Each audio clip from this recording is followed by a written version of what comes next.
Yes, welcome into Morning Kick Around special edition from Albuquerque, New Mexico.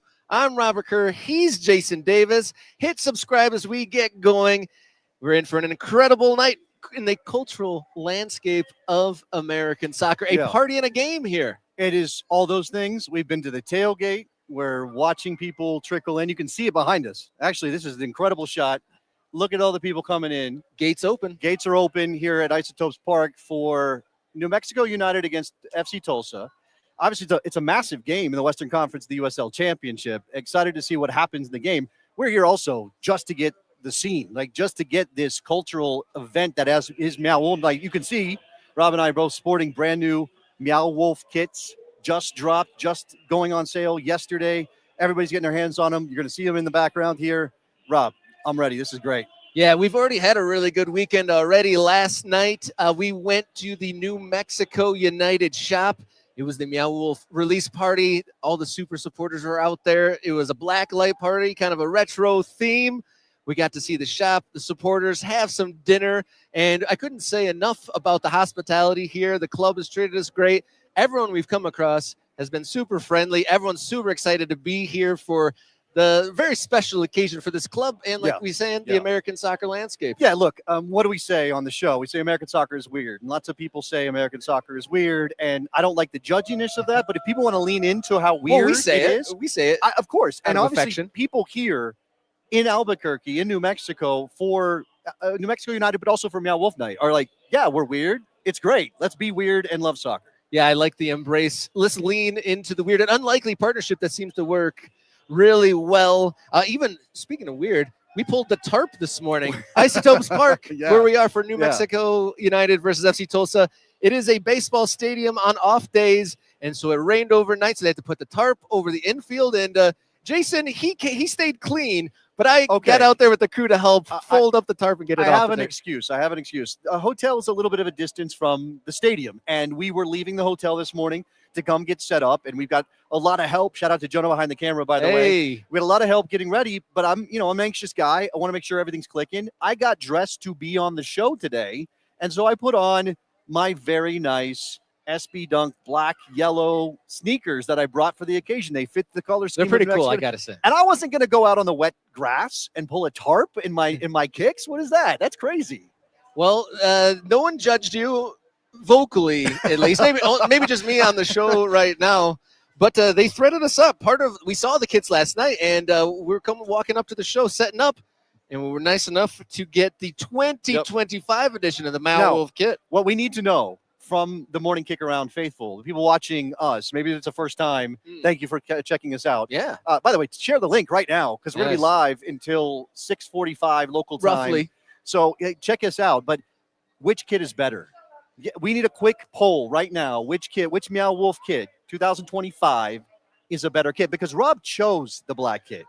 I wanted this one, so it worked out. We didn't have one of those brother spats where like, no, I want that one. No, I want that one. I jumped in there quick. I said, black. Right off the bat, because I thought that he'd be fine. I thought we might have to go Rochambeau for the black one, but you took that one, so we're all gravy. But yeah, this is my shirt. Which one is superior according to the chat? That's we got to find out. So chat people, let us know the color schemes, which one you prefer. Aaron, black hologram. Yeah, okay. Keep that going. We're gonna and by the way, support the show. This is a big event for us. Yeah, first time. You probably can hear the nerves in my voice. I've done a lot of broadcasting in my life. This is maybe one of the biggest things I've done, just because it's purely us. We're putting it together, obviously with the help of New Mexico United, everybody being welcoming here. But we want to do this in other places. We want to support American soccer wherever it happens. We want to be able to go on the road. What is the thing we're saying all the time? Dot the map. Dot the map, baby. We want to dot the map for American soccer. We want clubs to dot the map. We want this show to dot the map. We want listeners and ultras to dot the map, support the show. Yeah, and to help us do that, subscribe, join the MK Ultras, be a channel member, support us in any which way you can, or even just tell your friends or say, hey, these guys are doing something cool right now. Share the link so we get as many people locked in and viewing Morning Kick Around special edition here. And you see the 2025 kits, and the New Mexico United folks were kind enough to kind of give us a photographic history of the Meow Wolf kits. We'll get that on screen because there's kind of been a series of them. We got the debate going back and forth on what we're 2019 wearing. on screen right now, Rob. 2019. I think this one, obviously, this is the first one, right? So this one made I know people who were like very into this kit way back in 2019. I think my buddy Jared Dubois got his hands on this one. I was jealous. I don't have it. I don't know if somebody's got it in their kit archive. They might want to share it with me. I'm sure it's on, maybe it's on some trading sites. My guy Luke Zagorski, huge kit collector. He has this kit, 2019 Meow Wolf. It's got to be great. This is 2020. We skipped 2020. Obvious reasons. Everybody remembers 2000, or maybe you don't remember 2020. Chaos. We didn't have a kit then, but we do have 2021. What do you make of this one? This one is wild. This one is, and maybe I missed this one a little bit, Rob. Maybe this one breezed by me, but definitely leaning into the eccentricities there. Yeah. They don't mess around with Meow Wolf, right? So again, a bold kit for New Mexico United 2022. We got that here. Again, lots of like this kind of swirly amoeba-like thing happening there. You got a little bit of that here, there, even the curvy lines. This one, I think it's a theme of Meow Wolf as well. Yeah, I was going to say, as varied as these kits are, there's definitely a through line. You can definitely see the connection throughout all of them, the bright colors and the kind of the electrical swirls. I'm sure there's a far more technical and creative term for swirly colors, but they're doing their thing, and you can see that through line from year to year. We're getting handed stuff here live on the show right now. So I got the New Mexico United Bob. Shout out to Bob. Hey, Bob. Thanks, Bob. Bob's wearing the 2022. Is that what we just said? Okay. Bob's over here. He's got the Meow Wolf. He's handed me what it looks to be like a lovely periodical covering New Mexico United. So that's happening. Okay, thank you, Bob. Bob is that's amazing. New Mexico Bob, thank you. 2023 here on the screen as well. The Meow Wolf kit. You can see I get a look. And then last year's kit, there's two actually. So you're gonna get this one, which is, what color is that? Rob, is that like a greenish, lime? What are we calling that? I don't know what that is. I can't quite see it from here. And then we get the black. It's a variation. So you got the one black and the one more of a greenish color. So 2024. Very nice Meow Wolf kit, but obviously what we've got is the new joint. We're wearing it right now. 2025. Yeah. We, have been here since Thursday night. Both of us got in late Thursday. Very late Thursday. Yesterday was a lot about obviously getting scoped out here to find out what the show was going to look like. We did a show from our hotel. Yeah, that was fun. Yesterday to build up to this, and then we went to the kit release party for the season ticket holders, for everybody who wanted to get their hands on it. The second it went for sale at the Meow Wolf store, there were great vibes there. DJ playing, lots of very cool stuff. Meow Wolf, New Mexico United kills it, not just the Meow Wolf stuff, but with all their gear. There's like very cool things. And I felt tempted, but I'm not sure my wife would be cool with me coming back with like $500 of New Mexico United gear. So I've got many vices, but thankfully retail spending isn't one of them, because I love soccer gear, and there was just about every kind. There was jackets, hoodies, kits, and any kind of apparel you'd want. And thankfully I was able to keep my spending reasonable, but I'm sure you could, sky's the limit in there. And I work for in the USL too, and so this is the thing of dreams, to have an old brick and mortar store with all your apparel in there. I'm used to doing it tents on game days, so they've come a long way. 7th year for New Mexico United, 6th edition of Meow Wolf. We should bring up as obviously well. Again, that year that we all remember very poorly. I wanted to give us everybody. You can see the people walking in behind us as they start to fill up the stadium ahead of this massive game in the USL Western Conference. A little bit of a shot there, just a little bit more of the vibe as you're seeing people coming through this interest right behind. And yes, I've been on the record. I do not like soccer in a baseball stadium, but remember, New Mexico United is working on building their own soccer-specific stadium here in Albuquerque. I think they're creeping towards getting construction underway, Rob, and maybe we're going to talk to their owner about this effort. But right now, it's a baseball venue, and they make this place their own. That's what we've learned the last day. Yeah, when we came here for the tarp pull this morning, the president of the club, Ron Patel, was gracious enough to have us here. He kind of walked us through all the different steps to change it from baseball to soccer. They bring the foul ball nets down. They have slid the field away from the pitcher's mound. They cover up the dirt parts. They have to sod the shortstop all the way to first base. The lots of labor and coordination goes into and this. not at an insignificant cost to the club. Obviously, like these things cost money. And then, did you mention the nets? Yeah. The amount of money it takes just to pull down some of the baseball netting that's to protect people from foul balls is intense. And again, we talk a lot on the show about what it takes to go pro in American soccer, what it takes to get to this level. And it takes a lot of money. It takes resources initially, and then it takes obviously building what New Mexico United has built here, so they have revenue streams that help them pay for this stuff. And it's exciting. You can tell that they're ready for that next step to go into their own building, and that leads us to what's on the show coming up. We were going to have some great guests. We're going to have representative from Meow Wolf. Tell us more about the immersive art experience that Meow Wolf is. We're going to hopefully get some supporters on here, and I'm going to try to jump into the Black Diamond supporter section near the end and get some sound and some color there. But our first guest will be owner of this club, Peter Trevisani. And we're going to maybe pop that question, put him on the spot a little bit, talk about how close to their own soccer-specific stadium they are. Yeah, look, there's a lot of questions to ask Peter. Obviously, they built an incredible thing here, and this in and of itself can be an achievement, but we know that you never really stop trying to grow in American soccer, no matter what kind of club you are, no matter what league you play in.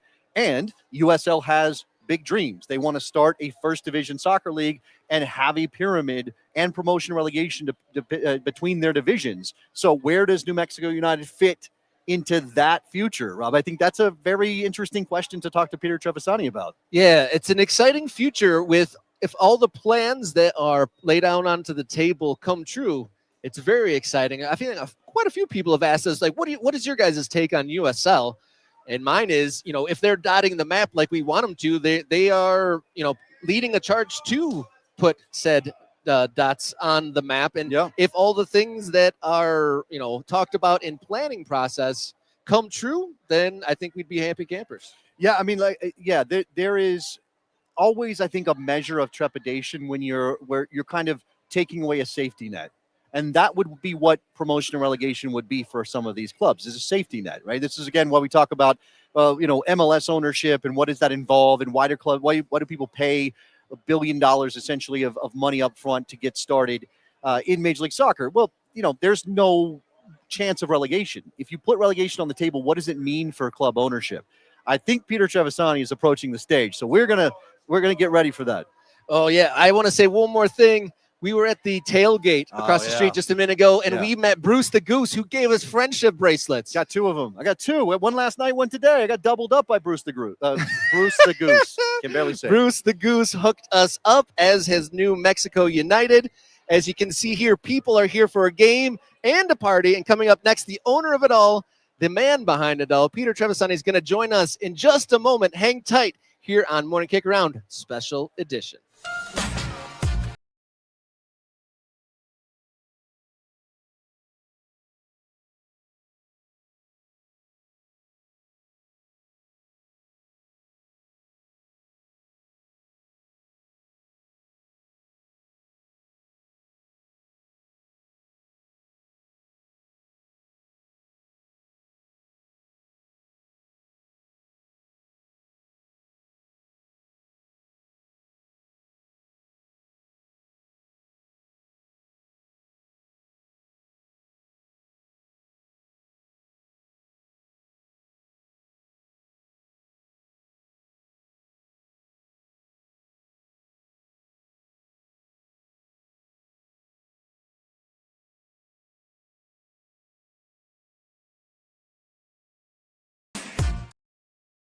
Hello, and we are back here from Isotopes Park, Morning Kick Around Special Edition. We are joined by the owner of New Mexico United, Peter Trevisani. Hey, fellas. Welcome in. Peter. Welcome to Meow Wolf Night. Yeah. Welcome to United. Thank you for having us. This is awesome. We've had so much fun so far. Oh, that's the whole idea. It's just we measure success in smiles, and we created a lot of them tonight. So. This is incincredible. There we go. Really you got your flags, which is yeah. Thank you so much. I got to wave mine because I don't want to be shown up by Rob on camera. So I've got the spirit. There's my flag. I love it. We actually were helping hand out flags to the first 5 people in line last night. Nice For the kid event. So we saw line around the block. Around the block. Obviously, Literally. people are committed to your club, and that speaks volumes to the culture that you have built, that Ron has built, that the team has built. When you launched this thing, and we're going to get to the Meow Wolf story, but when you launched this thing, what was the vision?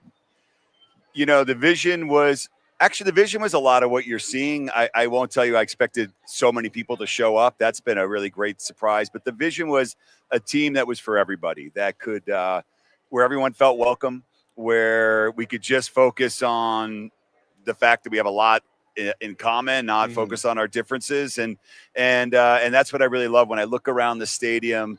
No two people look alike, all age groups, everything. And for 90 minutes, they're the best fans in any league. Yeah, no doubt at all. What is your favorite thing? I've seen you in costume in some of the pictures that we've seen. Hey, we got, he's dressed up here. Okay. It may not be your normal day. It may not be the sailor thing that we've seen him in. Oh my God, you Captain Peter. Oof, I was very enthusiastic the first year. It was really funny. I had this big Nantucket whaler mustache and the blue coat, and it was our first season. I go in the locker room and our head coach Troy Lassane sitting there, and I come in and he just looks at me, and I'm looking at him. I'm like, "How you doing, coach?" And he's like, who's this crazy guy in the locker room? Who they let into the locker room? Where's security? Yeah, exactly. I don't think they've quite seen that, and I think they knew they were in for a crazy owner. But it's been amazing, and Meow Wolf Night is just what you see. Bring your most creative self. So we heard the story from Ron, and I think we heard it at the tailgate again, that the combination of New Mexico United and Meow Wolf happened because of location, because of a shared space. Can you tell us that story a little bit? Yeah, so Meow Wolf, I mean, if you don't know Meow Wolf, it's this, it started as a tiny art collective in Santa Fe, a bunch of kids, really. They all went to high school together. They were artists, but the type of art they were making, nobody wanted to buy in Santa Fe. They wanted to buy beautiful watercolors, and they were doing art that you could crawl through, and I think you could lick it probably. And, I didn't go to those parties, but I wish I had. But the reality is, they had this idea for a big immersive art installation, and the origin story is fascinating. There's a documentary on it. But when we were starting the team, before we started the team, I actually, after my finance life, I was figuring out what I wanted to do next, and I knew about Meow Wolf, and I'd helped them out, and I decided to help work there to help them try to grow. So we shared an office space up in Santa Fe, and I really loved their culture. They really believed in artists. They believed in doing it differently, and the bottom line is, if I hadn't spent that time at Meow Wolf and reimagine what a sports team could look like, I don't think I would have had the guts or the vision to even start New Mexico United. So hats off to them, and that's why I'm glad we can celebrate Meow Wolf Night here. Yeah, that's excellent. That's an amazing connection that it spanned over so many years, and how sports and art aren't necessarily directly connected all the time. Yeah. And it's interesting that you said that you were emboldened to do the sports thing because of the gusto from the art collective. What is the favorite thing that you've seen at one of these? Your favorite costume or installation? You're going to pick your favorite fan, apparently, Oh, Peter. my God. I think in general, what I really love is the creativity. So while,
every kick, every second, every call, it's the most exciting game ever created. And then to that note, what you said before is the way I look at it is, everyone in soccer is trying to get onto one of 10 teams in the world, right? Yeah. A Liverpool, a Barcelona, a PSG, coaches, players, staff. And the beautiful thing is it funnels up, and we get to be part of that process. For some players, this will be as high as they go. For others, there's no limit, and we want to encourage that dream. Why should a scout or a coach tell you that you're not good enough? Out on the soccer field, you get to prove it. You get to believe in yourself, and I love these guys. Peter, we've been talking a lot recently on our show because we're very interested in the growth of the game about the plans the USL has to maybe shake things up a little bit. I know there was just a Board of Governors meeting in Dallas. We heard not inside information, but we got the vibe from some people.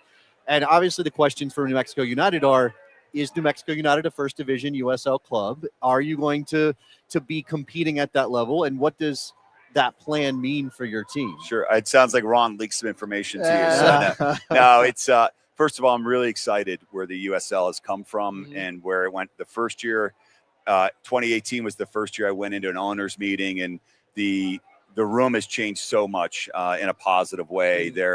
Everyone there is a visionary. Everyone wants to grow. Everyone wants to see how we can take it to the next level collectively, and promote USL Championship. And so when we created promotion relegation, it's been really, I think it's a great thing to do. It may be a while, but I do think eventually we'd like to have Division I and move up. People will say, hey, okay, let's say New Mexico United, based on the fact that you guys draw very well here. We're going to get to the stadium plan in a second, but based on the fact that you draw well here, you're a successful team. Okay, New Mexico United is a first division USL team. Then that means there's nowhere to go up, but there is a place to go down. And if you have a bad season and your team plays in the second division, say USL League One or whatever that becomes, is that a problem for New Mexico United, the business? It could be a short-term problem, but businesses, no real business goes in a straight line. And if you look at all the great businesses, they've had dips and hiccups. And so, we can't be afraid of and operate the lowest common denominator. Sure. We have to be brave. And so, yes, there could be a situation where you get a great club like ours or a Louisville that has a tremendous stadium that ends up going lower, but we just have to accept that and move on. I do think that it'd be great if we only had one pyramid in America, and MLS obviously has their ecosystem, we have ours, and we're different. But I'd love to see us get a CONCACAF spot. Yeah.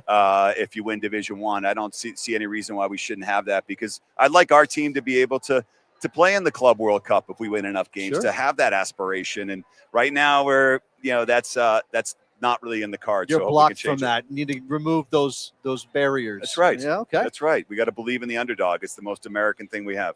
Wouldn't that be a wonderful world when teams from South Africa and Korea and Europe come here for the Club World Cup here to Albuquerque, New Mexico? It's interesting what you said, that USL room of the leadership, you're calling them visionaries.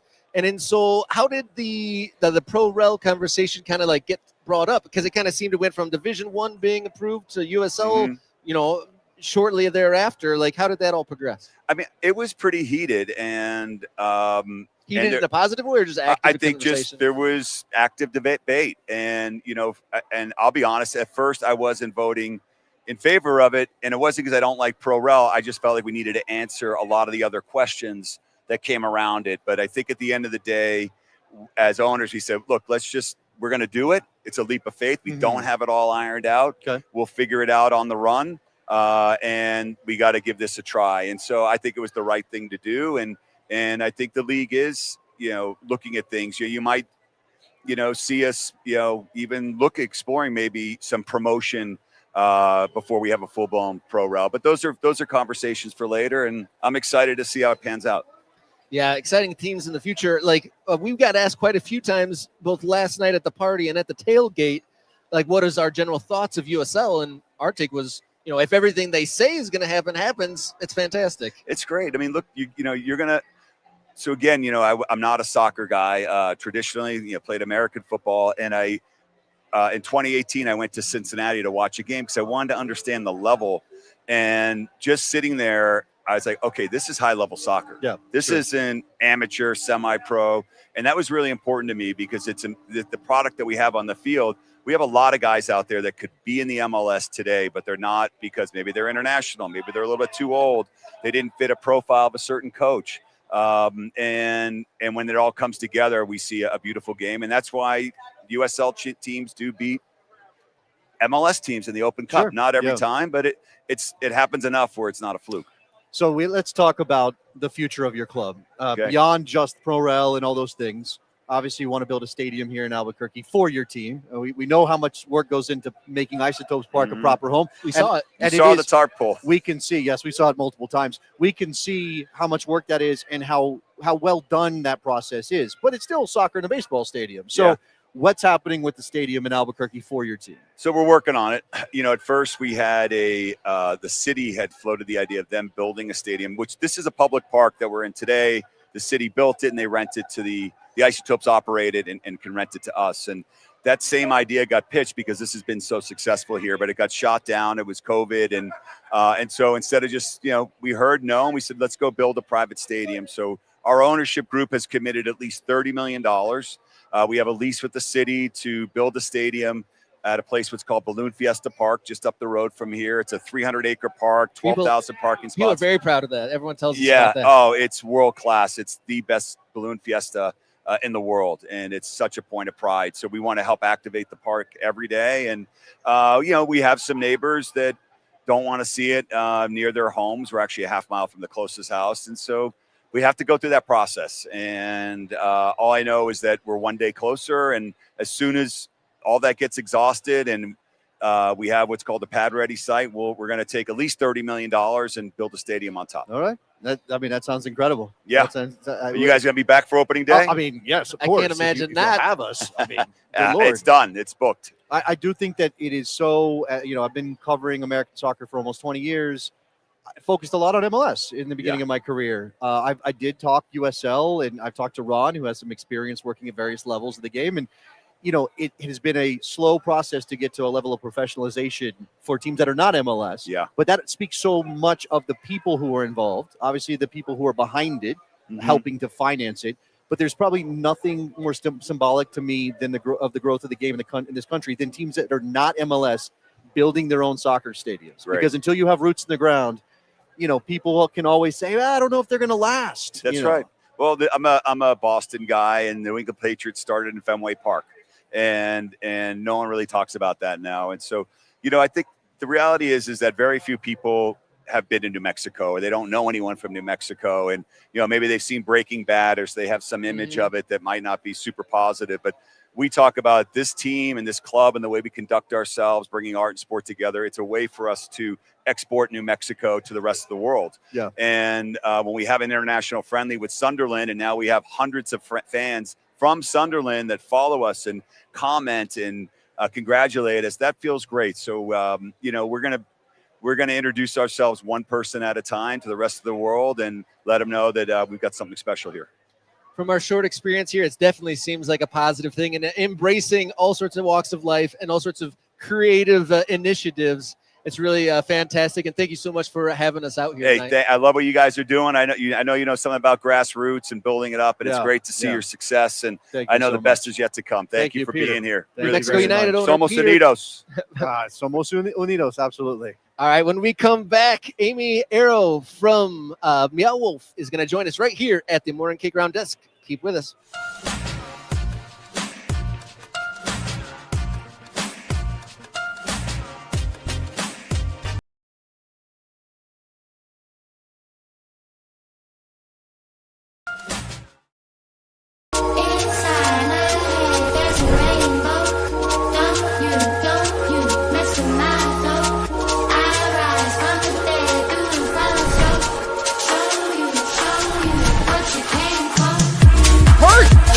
Keeper, and the Scotsman has opened up the scoring here in the second minute.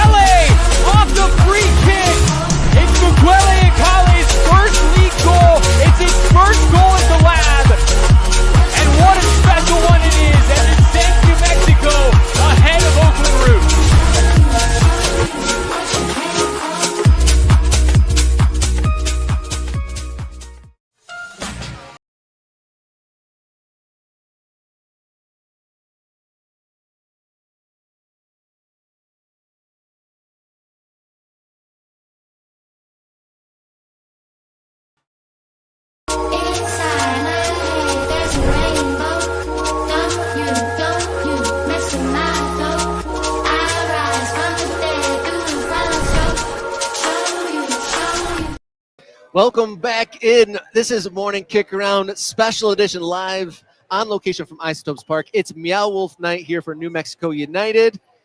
My name's Robert Kerr. On that side, Jason Davis. And in the middle from Meow Wolf, Amy Ero. Thank you so much for joining us here at the desk. Well, thanks for having me. I'm excited. So you're not a soccer person. We've established that several times since we met you, and that's fine. We don't need to talk about soccer because Thank you. tonight at Isotopes Park is about soccer It because is. there's a game that's going to be happening, but it's also about Meow Wolf. It's also about the people who are expressing their own artistic creativity, which is obviously coming through because of the inspiration of Meow Wolf. So tell us about Meow Wolf and tell us how it connects to the culture here. Well, just like everyone here inside the stadium, we're really proud to be New Mexicans, and that's what Meow Wolf, that's what we're about. We started and back in the 2016 era, if we can remember that far back. It's a long time ago. So next year, Dust off the noodles. I didn't Yeah. have gray in the beard back That's then. right. Yeah. So, next year we're going to be celebrating our 10-year anniversary, but it's an art collective. It's an immersive art experience. It's really hard to describe. I would highly recommend that you come and check it out for yourself. You know, that's funny that you say it's hard to describe because I keep trying to with people and like with my wife. Oh, look at this jersey I got. It says Meow Wolf on it. What's Meow Wolf? Well, I haven't been yet, so that's maybe why I have trouble. But yeah, I don't exactly know how to describe it. Well, I would hope that both of you would come. I invite you Okay. to come. And then I want to hear how you describe it because I've heard it described as if Salvador Dali paintings came to life. Oh, I've heard it described as the portals to multiverses. That's interesting. that's fun. Okay. And then okay. I've just had some people describe it as like, hey, it's a really cool bunch of art to fall into. So I think come there's a check it out. tagline I saw on the website that it said easy to enjoy but hard to describe. That would be it. Yeah, that's And- a great one. And there's 6 different locations right now across the country? Yeah, so Santa Fe's the original, represent. And then we have Denver, we have Las Vegas, we have the DFW area, which is Grapevine. And Houston just opened about a year ago. Okay. So All right. LA's next. LA. Yeah, All right. So When these you get just to are DC, pop-ups. They stay. let they me know. stay. These are permanent installations. Okay. Yes. All right, that's fascinating. Like I said, when you get to DC, let me know. But I'll definitely try to get to some of the other ones. I got family in Denver. Why not go to Denver? Again, so we talked to Peter a little bit about why New Mexico United and Meow Wolf are connected. Yes. From the Meow Wolf side of it, again, whether you're a soccer person or not, what do you take away from this experience? Like, what do you see here that kind of makes you? How does it make you feel about that connection? Well, Peter and Vince, who's one of the co-founders of Meow Wolf, office together back in, I think it was around 2017. And I think that was about the time we were expanding our locations. And their friendship kind of just evolved into this Yeah. eternal sponsorship that we have of United. I think it's special for everyone because when you're a small state like New Mexico, we don't have these giant franchises of sports. And United is really a big part of who we are as New Mexicans, as is Meow Wolf. So this is just a way for all of us to hold hands and have a good time together. Yeah, it's wild how different those two entities, soccer team and art installation company, they don't seem like they have a connection, but it really seems like the history and the goals definitely weave in within each other. So how many of these games have you been to? This is my 4th game. 4th game. What's the thing that you've seen or experienced at this game where New Mexico United and your company meet up? Like, Well, Snaggy. is that this guy? Yeah, Snaggy. We just saw him getting down at the tailgate party. All right. Yeah. That's I don't know that United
ways, not shocking, but just, wow, that is a choice. It is a choice. Part of Meow Wolf is creative inclusivity, like radical inclusivity. That's one big part of what we do at Meow Radical Wolf. inclusivity. And we love the fact that United is a part of that. Yeah. Well, thank you so much, Amy, for joining us. Our first ever live on location show. I'm really glad that it's here. It's such a unique American soccer and sporting experience. So where are you going to be throughout the game? 122. Okay, I so we're believe going to be it's right. bouncing around, I think, during the game, seeing as many costumes. And You don't want to go active stand with the supporters and jump up and down and I do the will. smoke for the game? I will do whatever it takes to Okay. help United win. Oh, Whatever it takes. okay. There you go. She doesn't know anything about soccer, but she's a fan and she's repping for New Mexico. Well, Amy, thank you so much for joining us Thank you, here on guys. Morning Kickaround Special Edition. When we come back, we're going to talk to another visitor, another fella in here just for the weekend. We're going to talk to Sam Morton from Atletico Dallas. Atletico Dallas, shall I There you say. go. He's going to be at the desk when we come back. Hang in there.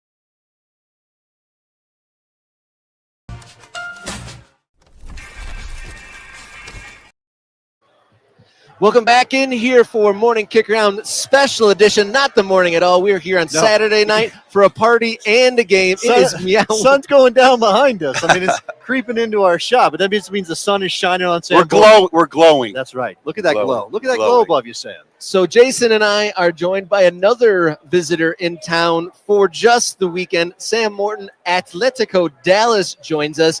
You're not kicking off your brand new team until 2027. You're here to learn. So what have you taken away from this experience? Man, so much. I've got 2 or 3 pages of notes, but I think at the end, it's about building an outstanding community around the club more than anything, more than stuff, more than stadium, maybe more than a practice facility. It's really about the community you see here. It's an hour before kickoff, and it's just an amazing atmosphere already. And Ron and Peter have just done, and their team have just done an incredible job. It's the building the secret community. sauce, right? That thing. And, we've talked about what they're doing in Portland, Maine, which seems to have Sure. been a hit first season, right? sure. I'm sure you can take some lessons from that. Obviously here, there are a lot of places where you can say, oh, look, they did it right. But it's always kind of difficult to boil that down, right? And figure out what especially considering that you can't take what they did in Portland, Maine, or what they did in Albuquerque and apply it to your particular town and your particular culture and your particular soccer fans. So how do you do that, Sam? How do you do that? For us, it's about leaning into Dallas and Dallas County. And, as I think I've said probably on this podcast once before, there's not a professional soccer team near the city center of Dallas. It's 40 miles away. And I think we got a real opportunity that we can connect with the youth of Dallas, with the cities around town, and really have an impact. Let me just build on that a little bit. Are you thinking of this as directly competing with FC Dallas? No. We want to own Dallas in Dallas County. Okay. And So if you know the geography of Dallas, up along the east side of town, up 75, I think they do a great job. They're going to do what they're going to do, and we're going to do what we're going to do. Maybe we'll meet in Open Cup one day. Wouldn't that be great? Those are exciting matches. Yeah, Whenever a new absolutely. team can meet But, an MLS team. We'll play in the Cotton Bowl. We'll be, pretty far away from them, and I don't look at us as trying to take their fans or their fan base or any of that stuff. I think we're going to try to focus on what we're going to do and try to build community in Dallas. What's step one then? Are you already taking step one? What's step two? You got a badge. You got a name. For sure, yeah. We launched a brand May 2nd. We're 100 and a little over 120 days old is all. First step is we've done a partnership with the youth club. Atletico Dallas youth hit the fields July 1st in our crest and our colors. The next step is we're working on some programs with DISD. We donated $100,000 to the school to help support after-school soccer programs for kids that just don't have the access to club soccer. Sure. And we're going to take the approach where you drive in any neighborhood, you'll see our crest. Our partnership with Kyle, we want to bring more playable space. Kyle Martino, by the way. Sorry. We want to bring more playable space to parks and to areas around town. And everywhere you go, our hope is you see, our crest on that surface. Should we talk about your crest? Let's do it. Okay, so we talked about your crest on the show. It is certainly the kind of crest that gets a reaction. Maybe not always positive, but people see it and go, "Oh my God, what is that?" Never seen anything like that and before. we ended up talking to you and your co-founder Matt on the show about the crest, and you gave us the reasoning behind it. But we're here live. You're seeing New Mexico United and what they've built. What does your crest do for you? Why is it what it is? Great question.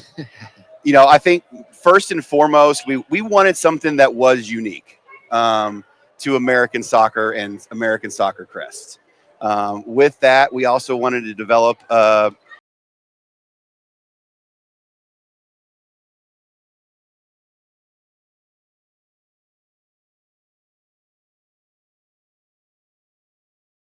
and for us, it's about engagement. I think when you see our crest and it doesn't say Dallas, it doesn't say Atletico, it doesn't say any of that thing. I think really what it unveils is conversation. What is that? Tell me about that. And, I think that's really what we're aimed for, is to create something that creates conversation. I think the colors are beautiful. There's a lot we can do with those three colors, and, and we think it's cool.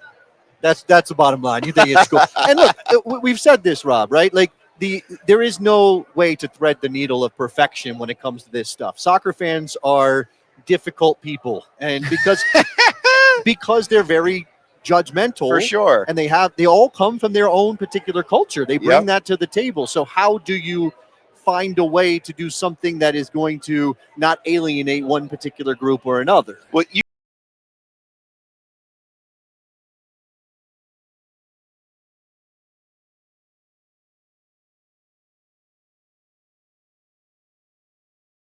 this out of the Cotton Bowl? I don't know. Possibly. You got to get 90,000 of these guys out there. You got to wave your flag. Everybody wave your flag. Hey. Meow Wolf in the building. Meow Wolf Characters. There you go. On set. Yeah. Jason, I forgot your question. Oh no. Something about your badge. You're playing soccer. I don't know, Sam. There's a purple hand here. I mean, Rob, what was Jason's question? I've forgotten it already. He was saying what was behind the badge. Did we cover that? Kind of covered that. Yeah, no, it was the. Oh, you know what? Here it is. I think at the end of it, you said it earlier. We could have done anything we would have done would have incited some portion of people not liking it. Yeah.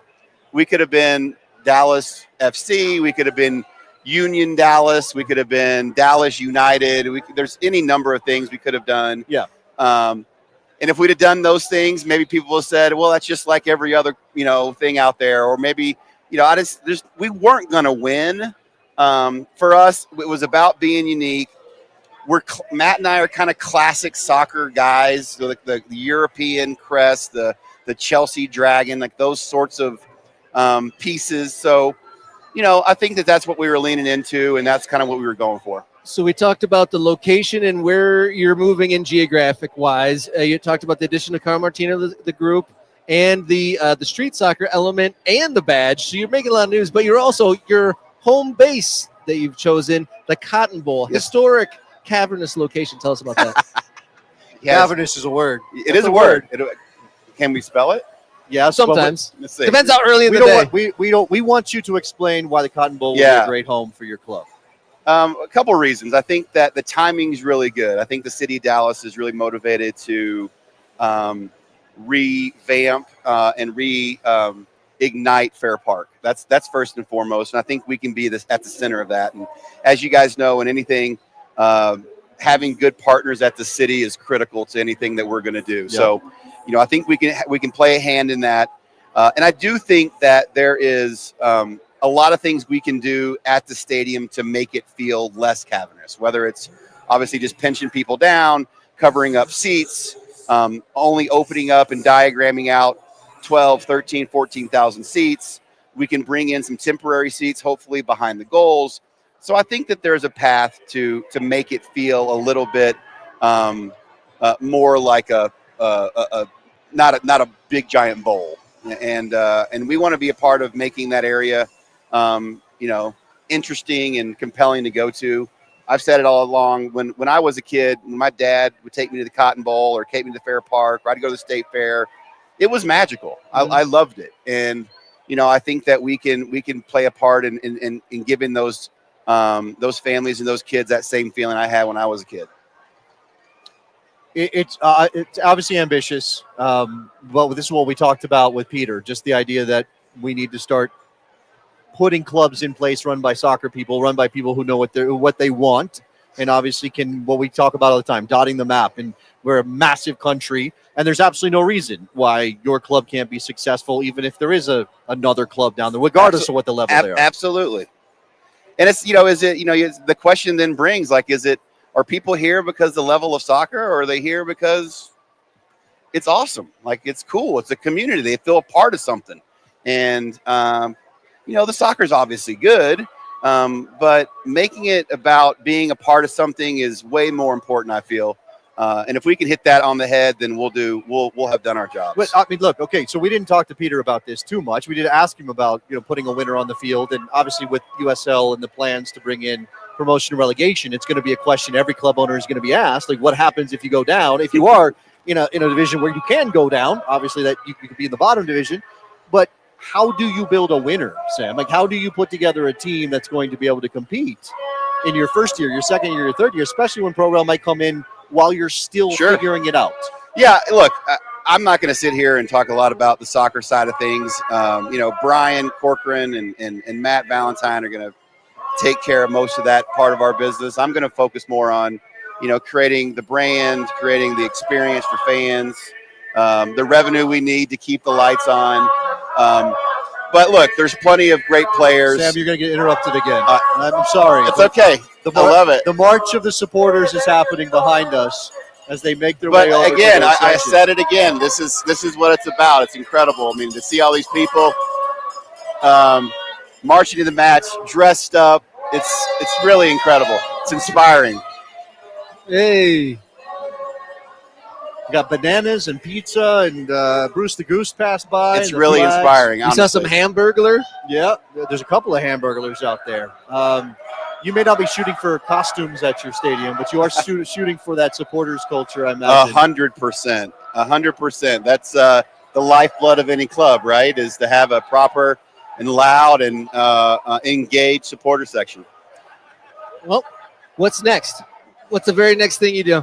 The very next thing, I get on a flight tomorrow back to Dallas. No, we're continuing to build out the front office, marketing and sales, and we're in the process of collecting and interviewing coaches. So I would look for us to make some progress on the sporting side, first quarter next year with some announcements, either with coaching or scouting, and then we just got to get to work, and we got to.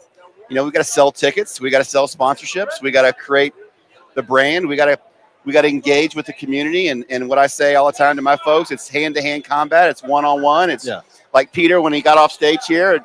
I mean, he had a dozen people come up, then shook his hand. Apparently, they call him El Jefe. What is it? I mean, that's incredible. Do you want to be El Jefe? No, I do not. I'll probably. What's the word for heavy? I'm more like that. I'm a El Heavy. El Heavy. El Heavy. I don't feel like I would insult you. Too many jokes. No, I can't do it. But that's what's next. We have 12, 15, about 17 months before we kick a ball. We've got a lot of time. It's going to go by quick, but I think we have made some really good progress in the first 4 months. I just need to duplicate those 4 months every 4 months, and then we'll get to kick. Our stadium will hopefully be full. We'll have sponsors everywhere. Fans will be in topaz and silver and black, and we'll have done our job. So, well, Sam, thank you for stopping in and explaining it to us and telling us about the team, and exciting future ahead, and can't wait to see what Thank you, guys. Atletico Dallas Appreciate brings it. to the USL Championship in 2027. I think we're going to catch our breath for a minute, and I'm going to hop on the camera and get Gonzo and try to follow those supporters. Okay. There you go. There you go. See what nonsense I can get to. Rob's going out among the people. Get ready for this. Thank you. Thank All you, right, guys. hang in there. We'll be right back with more Morning Kick Around special edition right here on YouTube.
Inside my head, there's a rainbow. Don't you mess with my flow. I rise from the dead, do the final show. Show you what you came for. Hurt tips the keeper, and the Scotsman has opened up the scoring here in the second minute.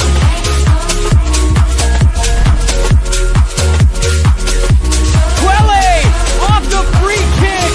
It's Mukwele Akale's first league goal. It's his first goal at the lab. And what a special one it is as it sends New Mexico ahead of Oakland Root.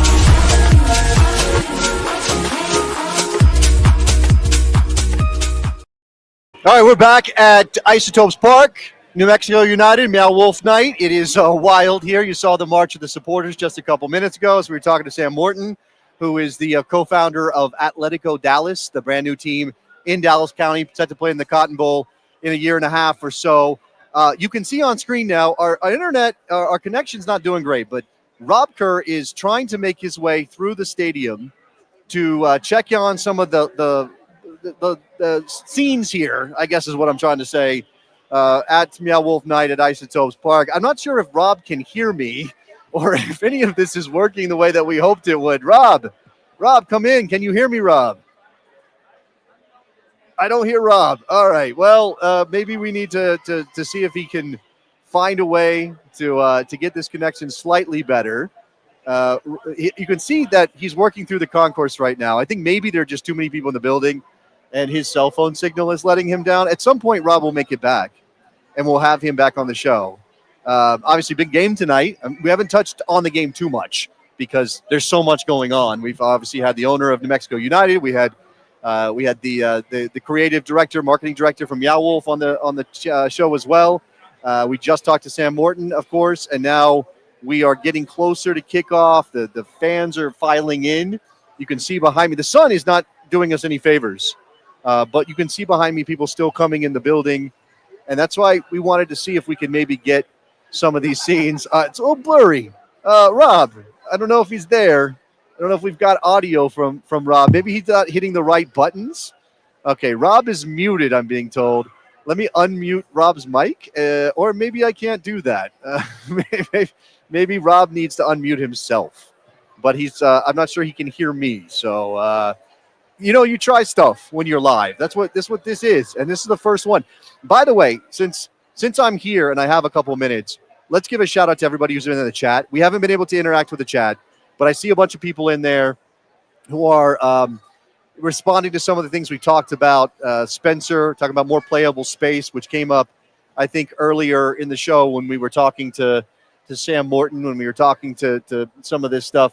I think Rob's coming back. Maybe the technology let us down on this, and so we're going to have Rob Kerr sit back down next to me rather than be part of the show through his cell phone. Oh man, we tried stuff. We tried. We did it live. We tried. We did it live. We tried. Instead, we can just maybe get out of the way. I mean, again, the sun's not helping us out. A lot of people in costume have already come through. So that was the goal, to maybe get more images of that. I couldn't make it down to the supporter section. I tried to come off mute. The button didn't work. But, the button doesn't work. But we saw lots of great costumes. There's a lot of happy people here. Everyone full of joy to be at the park. And that doesn't need a whole lot of explanation. You can just feel kind of just like a positive electricity here. I mean, we're well before kickoff. Not many teams fill the stands, well before kickoff. I mean, early warm-ups. We got at least over 35 minutes until kickoff. And so, yeah, a joyful buzz in the building here. Yeah, Park. I think, not to look too closely at it, but I do think that there's a segment of soccer fans, and you and I deal with this, and, we talk about why you're a Liverpool fan or how people choose their clubs in various places. And obviously lots of people around the world are born into their fandom, Rob. Yep. Like they have a choice, but they don't feel like they do. And they become fans of a club because it's handed down to them. Or even in America, like, you become a fan of a team in your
of 3 generations of my family if they lose at Isotopes Park tonight. That's not real, but we're learning to be that. We're growing the fandom. We're growing. I mean, even just knowledge. There's probably people here. I know for a fact at the party last night, there was a gentleman who had been collecting these kits for a number of years, but today was going to be his very first game. So he accessed it through apparel. Right. Again, and is that like invalid some way? Like, you can't be a fan of a team if you're not truly invested in the game itself on the field. So I'm both of those. So I am a Liverpool supporter, 3rd generation. I was over there in England and I was indoctrinated. My grandpa showed me all the tapes of the winning days, but I'm also on the American side. I am an ardent supporter of the team that literally plays in the park in my neighborhood. And so I experience both of those things, but no one is different than the other. Yeah. Like what you like, I guess, is an easy way. And I come back to this thing about we have to start somewhere. You can't be too critical about people who are doing fandom differently than they do in Liverpool or in Madrid or whatever, because they don't have any of that backing this up. Would there be some sneers from folks for being at like a costume party at a game? Absolutely. That's what I'm talking about here. Like, I don't know if any of our viewers, who are certainly American soccer people who found us because we're talking about the 2nd division of soccer in America, are doing that judging. But I definitely think that is the gatekeepery element of American soccer, that it makes it tough.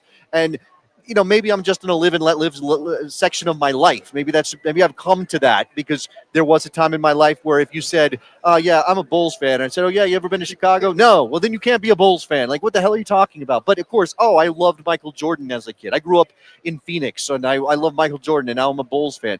Is that less. You can roll your eyes and call them lame, but they can still be fans. Well, that's okay. That's the thing, though. But is that rolling of the eyes, which soccer fans like to do, and it's not just the British or the European fans rolling their eyes at Americans. It's Americans rolling their eyes at other Americans, or fans of Mexican football rolling their eyes at American soccer. Like, is that a problem, or is it just a thing that we're kind of going to have to deal with? And don't listen to anybody to tell you that you're the wrong kind of fan. I think the only solve for that is time, because if New Mexico United fans, this lasts, multiple generations, we'll get there, but it just takes time. A lot of the stuff that we're talking about with dotting the map takes time. I mean, stadiums don't get built overnight. Fan bases like this, we got, hey, love the giant cell phone. Yeah, that's pretty funny. An inflatable cell phone. Inflatable cell phone at a soccer match. Sure, why not? How many Hamburglers have you seen at other soccer matches? couple of. Yeah, that's a new thing for me. Sure is. And those characters that interrupted Sam Morton. Yeah, that was fun. Yeah, but again, there's no right way to do this, and I mean that not just for fandom, not just for whether or not these fans are doing it wrong according to some other fan, whether that be another American soccer fan or a fan from of an English team or whatever. There's no right way to do soccer, period. Meaning, build a club, launch a thing, start a culture, make it work. And we're talking about dot the map because we recognize how important it is just to have a volume of soccer clubs that people can connect to. And we're seeing it. I'm seeing the chat here. I didn't know about a team in my backyard until I watched your show and found out there's a team in my backyard, and now I can go watch that team. And that's great. That's going to be the thing that lifts American soccer more than how much MLS spends on players or how many fancy stadiums get built or whether or not Lionel Messi plays in American soccer. Those things matter. Mm-hmm. Those things are important. Those things lift all the boats. But if we don't, the ocean needs to be bigger. I'm going to use that analogy. We need to raise all the boats, but we need a bigger ocean. A bigger ocean. That's an interesting analogy. I don't think we've used that one on the show just yet. But dotting the map, I think is going to be kind of like our hashtag moving forward. We said it on the show before. We obviously do get to know your district, where we talk to various places and try to bring wider, not necessarily understanding, but awareness of the different teams at the lower leagues. A lot of the people, the MK Ultras, dedicated soccer fans that watch this, didn't know about the lower leagues. We did some segments about the USL 2 and the NPSL in that summer soccer league season that I don't know if we're just in the bubble but talking about what we are, but that has been thrust into a bigger light with the successes of the Annapolises and the Hartford Hearts of Pine. Yeah, I mean, don't forget that Portland Hearts of Pine. That Detroit comes from NPSL. Yeah. That USL 2 clubs are leveling up. Fort Wayne's getting ready to make that jump. Now, they started out as a USL 2 team so they could get playing some soccer before they become a USL League 1 team, but this is a process. I've seen some comments in the chat. A question from somebody who said, welcome to the lab. This is from Seth. Welcome to the lab. That's what Isotopes Park is called, I guess, on New Mexico Game Day. I don't know if it's a lab for everybody. Or I think it's pretty funny that there's like Simpsons characters on all the bathroom doors. Yes, that's like a whole nother side uniqueness of what's going on here. Outside of the Meow Wolf, we're at a place called Isotopes Park with Simpsons references everywhere. Seth says, welcome to the lab. What are your thoughts on the future of the USL and Pro Rail? What did the league need to do in order to be successful in implementation? Obviously, we've already asked Peter Trevisani and Sam Morton about this because they are owners. Peter has a team. Sam is making a team. What do they need to do to be successful? That's a big question. One. That's a big one. And like we said, we really hope that all the plans that they're setting forth with a first division and promotion and relegation, those are great plans. And with 5-10 years of correct implementation, we're in a wonderful place. Yeah. But there is so many hurdles and details to be worked through to get to that place. The whole thing is about foundations. And if you have good foundations, then no matter how much the house shakes, it's not going to fall down. And that matters for, again, it's training facilities, it's youth players, it's academies, it's obviously commitment to the community and a connection and being smart about how you build your culture. In terms of clubs maybe going down, what saves an English club when it goes down a division, Rob? What's the thing that saves? Now, there are a couple of things. One of them is very real. in parachute payments. Absolutely. So USL Dedicated support that don't care about the relegation. Let me talk about number one before we get to number two. Number Okay. one is the parachute payments. That is a financial help when a club goes down and loses a certain amount of revenue from the league that they were playing in. And then, yes, dedicated support that's going to stick with them come hell or high water. Now, we talk about this, and people have said it on our show, that Peter Wilt has said it, that they've done polling and they've asked fans, does it matter what league we play in? No, as long as you represent me and my community, as long as I can feel connected to you and what you're doing on the field, I don't care what league we play in. If that's true, and it will be tested, then that's the thing that helps USL when promotion and relegation comes in. But the fans have to feel like, doesn't matter we went down. We have something that we can hold on to as a club, as a community. And of course, then it becomes, let's get back up. Let's find a way to do it, because Sunderland fans didn't drift away and disappear. They stuck with their club. Now they're back in the Premier League. Yeah, talk about dedication. I mean, they went through some hellfire to get back up where they want. And I think a few years ago, I don't think belief was very strong that Sunderland would make it way back up. But one of the things that was going to make the potential relegation a softer fall is they only have to do one of those two things, the club, if they get relegated, because the television deals at this point wouldn't be crazily different between the different layers, but the support would still need to stay there. And hopefully those polls and that information gathered, that people generally won't care, but we'll see. I mean, the proof will be in the pudding. It will be a softer blow to get relegated because you're not missing out on like $50 million per team or whatever it is in the Premier League, but you still need the supporters to get butts in the seats. Obviously, in American soccer. USL is chasing television dollars like everybody else. And right now, they maybe aren't driving a ton of that for their clubs, but that's the goal. And maybe promotion and relegation becomes a hook that helps them sell their television product. Now, it's got more drama than another soccer league in America. And they can say to a potential partner, hey, if you sign up with us, end of season, relegation battle, or we got promotion and we got promotion playoffs. Imagine one game to get promoted to the top division. That's the biggest game in the world for a lot of people in England, is that championship playoff final that gets you into the Premier League in that third spot. Imagine if we were doing that in America, what the vibes would be like in Isotopes Park. I mean, we had Ron Patel tell us last night that the best environment they've ever had was during a penalty kick shootout. I think during an Jägermeister. That's what it was, Jägermeister Cup. Which is, what is that? Do people even have a connection to it? But if you put something on the line and you give real stakes to these games, that's obviously going to be a big help. Yeah, and I can't wait for this game to get going and feel the buzz that's coming from the people walking into the building. Haven't even gotten to the game yet. The sun behind us, the mountains in front of us, the players warming up, costumes around us. It's quite a scene. We got a woman on stilts that's going to be walking by us, right? Yep, there she goes. The whole Meow Wolf crew is walking by again. Of course, they infiltrated the show earlier and made themselves known. It is a scene, man. I don't think there's anything else like it in American soccer. And I have been to Detroit City FC, and I've seen the fans and the show they put on, which is part of this as well, right? And I think that is something too, is that, are you here for the soccer? Are you here for the supporters? You can be here for both. You can be here for the show. You can be here for the community. You can be here for the showing off that people are doing, but you can also be here to see New Mexico United, a pretty good team under Dennis Sanchez, play an important match against the first place club tonight. Yeah, the game that's in front of us, we haven't even gotten to that yet.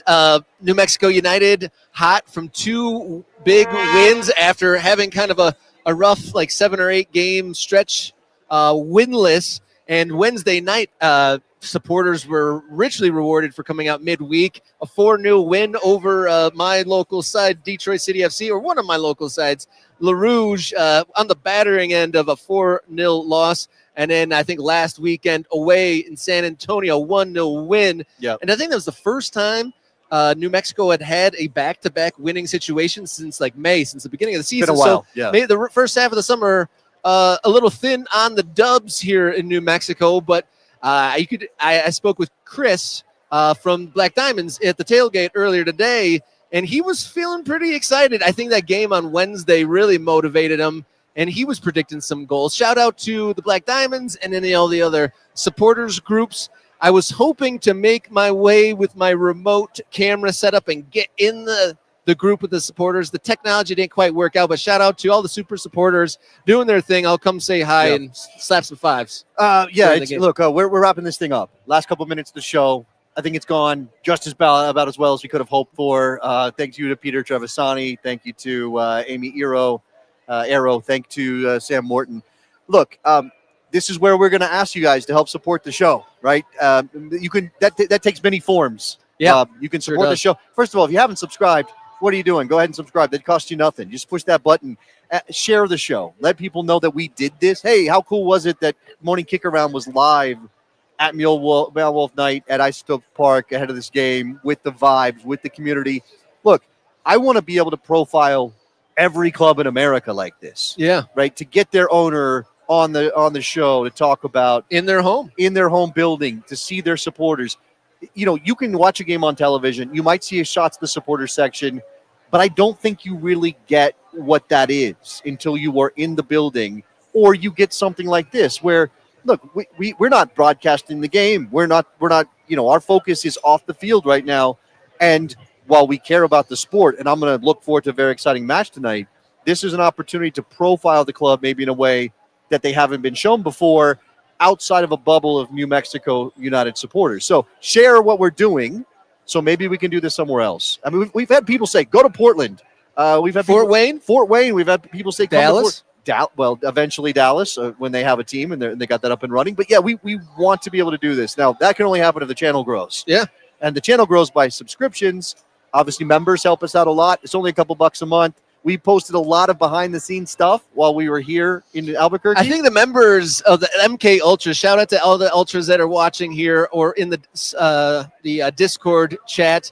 Thank you for hopping on board. But you guys have definitely gotten the bang for the buck for the membership with all the bonus content we've been putting on the channel. Yeah. And we've also been spreading the love a bit on the social media channels, on the new TikTok. We've just kind of dusted that off, activated the TikTok. We have all the other ones, X, Blue Sky, and Instagram. Yep. Kick Around is where you do that. So you can support by telling somebody, sending a link. Share a link. Share the link to the show. Share a portion of the show. Clip the show yourself. Share the TikTok, whatever. I mean, shout out to Carlos in the New Mexico front office. Multiple people said they found out about the show from him sending clips. Well, there you go. Yeah, and you know, obviously this is YouTube. There's a whole ecosystem for supporting the channel and supporting the show. You can push the buttons and send us a couple bucks if you want. That's a great way to support us. Obviously, we'd like to grow the community. We're saying this, dot the map. We're dotting the map with our MK Ultras. We're dotting the map with soccer clubs in America. We're dotting the map as we travel America, hopefully in the very near future. As we hit, I don't want this to be the only time we do this. I mean, it would be very sad if this was the only time we got a chance to do this. Yes, it sure would be. But before we wrap up, okay, here we go. The biggest question of the night. Yes. We've been here about 48 hours now. Red or green? Red or green? You know, I don't know that I've partaken enough. I've had the opportunity a couple times to order. I think I'm a red guy, though. I think I'm leaning towards red. What are you? Well, I've noticed on this trip, we spent a lot of time together, most time we've ever spent together. We've got a lot in common, but we differ here. I'm going green. Okay, you picked the black Meow Wolf jersey. I picked this one, the colors. Yeah, we're different people. It's I say soccer, you say sacker. You know, that's apparently so. Apparently, I say that. But we are going to be back hopefully on Monday to do our regularly scheduled programming. We are going to be probably pretty bleary-eyed. We both come in very late on Sunday. We got a full day of travel, but we have the rest of the night ahead of us. We are here at Isotopes Park. They got the soccer field all ready. The sun has been out. It's dried up. Players supporters in there. The mountains are over there. Smile on my face. I think it's time for us to go watch the game, which is on CBS Golazo. Check it out. And Local 50 as well. So until next time, everybody, thanks for tuning in and enjoy yourself.